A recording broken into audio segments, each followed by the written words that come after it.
Napas merpati, seperti halnya napas pada burung lainnya, ditentukan oleh proses pernapasan yang melibatkan organ pernapasan seperti paru-paru dan sistem pernapasan yang kompleks. Jadi, sahabat semua, napas merpati terbang itu dipengaruhi oleh beberapa faktor ya. Salah satunya adalah yang pertama, sahabat semua, kapasitas paru-paru. Jadi, kapasitas paru-paru merpati itu akan mempengaruhi seberapa banyak udara yang dapat disimpan dalam paru-paru saat mereka terbang.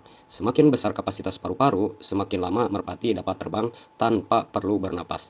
Yang kedua adalah intensitas aktivitas. Jadi, ketika merpati terbang dengan cepat atau melakukan manuver yang menguras energi, merpati itu perlu bernapas lebih cepat dan dalam untuk memenuhi kebutuhan oksigen dalam tubuh.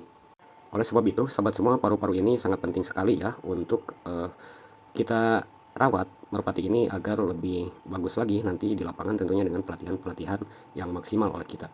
Nah, pertanyaannya, bagaimana membuat napas merpati itu bisa panjang ya? Jadi, sahabat semua, merpati memiliki napas yang panjang dan efisien. Untuk apa? Untuk mendukung aktivitas terbang mereka yang intens. Kita tidak bisa mengubah napas merpati secara langsung ya, tetapi ada beberapa faktor yang dapat kita perhatikan agar bisa memastikan merpati itu memiliki kondisi yang mendukung napas yang panjang, paru-paru yang sehat. Yang pertama adalah kita harus memperhatikan kesehatan umum ya. Pastikan merpati kita itu dalam kondisi kesehatan yang baik, memberikan makanan yang berkualitas dan air minum yang bersih, menghindari stres yang berlebihan, dan kita juga harus mempertahankan kebersihan kandang merpati kita. Nah, yang kedua adalah latihan teratur. Merpati yang aktif dan terlatih itu akan memiliki kondisi fisik yang lebih baik, memberikan kesempatan bagi merpati kita untuk terbang dan berlatih secara teratur. Terbang adalah cara utama merpati meningkatkan daya tahan pernapasan merpati ya. Jadi kalau seandainya merpati yang bagus tanpa latihan, sahabat semua, tentunya akan menjadi sia-sia. Yang tadinya merpati kita juara ketika tidak dilatih, maka otomatis sahabat semua, merpati itu lama-kelamaan akan menjadi merpati pasar ya, kecuali nanti kita ambil dari faktor genetiknya. Nah, yang ketiga, sahabat semua, kalian juga harus melihat bagaimana udara itu bisa bersih ya. Kita harus memastikan kualitas udara di sekitar merpati kita itu baik dan tidak tercemar. Jadi udara yang bersih itu akan membantu merpati bernapas dengan baik. Jadi tidak ada sahabat semua hal-hal yang membuat organ dalam daripada merpati itu rusak sehingga napasnya jadi pendek gitu ya. Nah, yang keempat, sahabat semua, kita harus memberikan makanan yang seimbang gitu ya. Jadi nutrisi yang cukup untuk merpati kita dengan cara kualitas makanan itu kita perhatikan, menjaga kesehatan paru-paru dan sistem pernapasan mereka. Nah, yang kelima, sahabat semua, kita harus menghindari paparan racun. Jadi kita harus memastikan merpati kita tidak terpapar asap atau zat kimia beracun atau polusi udara lainnya yang dapat merusak sistem pernapasan merpati kita, gitu ya. Jadi kalian harus melihat lingkungan kandang kita juga, gitu ya, untuk merpati kita bagus.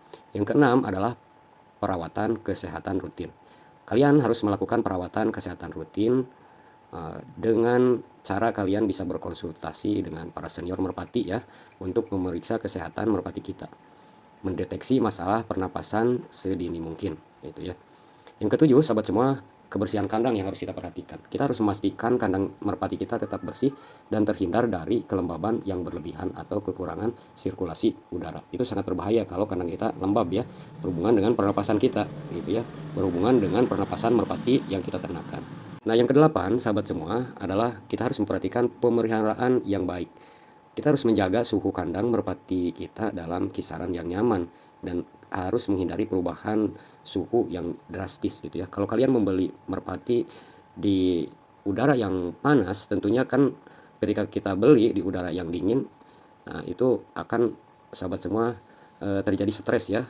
Dan kalian harus melihat dulu merpati kita itu perlakuannya seperti apa dari tuannya gitu, sehingga nanti merpati kita akan tetap menjadi merpati yang juara kalau kita tahu bagaimana cara pola makan, bagaimana cara pelatihan setiap hari atau setiap minggunya, agar merpati kita menjadi tetap merpati yang bagus. Bagus di tempat A, bagus di tempat kita gitu ya. Kadang-kadang sahabat semua, merpati itu ketika pindah tangan, kalau tidak tahu bagaimana cara memperlakukan merpati itu dengan baik, bisa saja menjadi merpati yang kurang baik gitu ya. Bagus di tangan A, tidak bagus di tangan B. Kadang-kadang merpati yang jelek di tempat A jadi merpati yang bagus di tempat B gitu ya. Sahabat semua, ingatlah bahwa napas merpati adalah merupakan hasil dari faktor-faktor yang tadi kami sebutkan secara keseluruhan. Dan kita dapat membantu dengan memberikan perawatan yang baik serta lingkungan yang mendukung bagi kesehatan ternak kita. Jika kita memiliki kekhawatiran tentang masalah pernapasan paru-paru merpati, kalian harus bisa mengkonsultasikannya kepada yang lebih pengalaman. Nah, sahabat semua, ada yang bertanya juga ya, bagaimana sahabat semua kalau kita sudah mendiagnosa bahwa merpati kita sudah terpapar oleh penyakit pernapasan gitu ya, dan apa obat-obatannya? Beberapa suhu merpati, sahabat semua mengatakan ya, jadi ada beberapa obat yang mungkin digunakan untuk mengatasi masalah pernapasan pada merpati. Kami tidak bisa memberikan eh, nama obatnya ya, sahabat semua, nanti kalian bisa searching sendiri ya. Jadi yang pertama, sahabat semua, antibiotik. Ini perlu ya. Untuk apa? Untuk mengobati infeksi bakteri yang dapat mempengaruhi saluran pernapasan merpati. Yang kedua adalah antiinflamasi. Jadi obat ini, antiinflamasi ini dapat membantu mengurangi peradangan pada saluran pernapasan, sehingga merpati itu dapat bernapas dengan lebih mudah. Yang ketiga, sahabat semua, obat nebulizer. Untuk apa? Nebulizer ini adalah perangkat yang mengubah obat menjadi uap, itu dapat dihirup oleh merpati. Ini sering digunakan untuk mengatasi masalah pernapasan pada merpati. Yang keempat adalah suplemen nutrisi ya. Beberapa suplemen nutrisi itu dapat membantu memperkuat sistem kekebalan merpati dan mendukung kesehatan bagi pernapasan merpati kita. Yang kelima, sahabat semua, kalian bisa memberikan obat untuk mengencerkan lendir.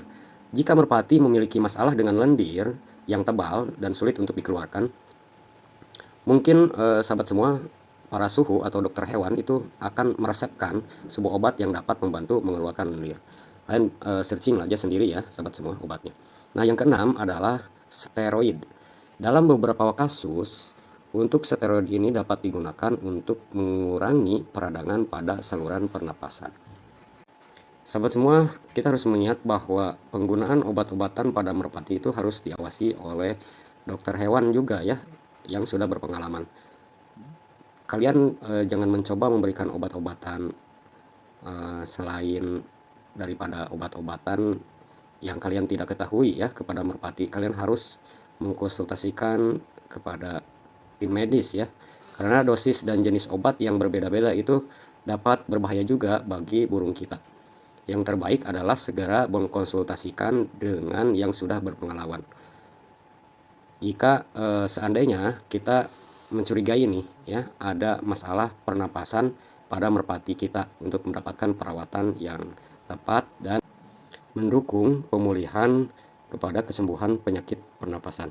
Semoga videonya bermanfaat buat kalian. Terima kasih, sampai jumpa pada video berikutnya. Wabillahi taufiq wal hidayah. Wassalamualaikum warahmatullahi wabarakatuh.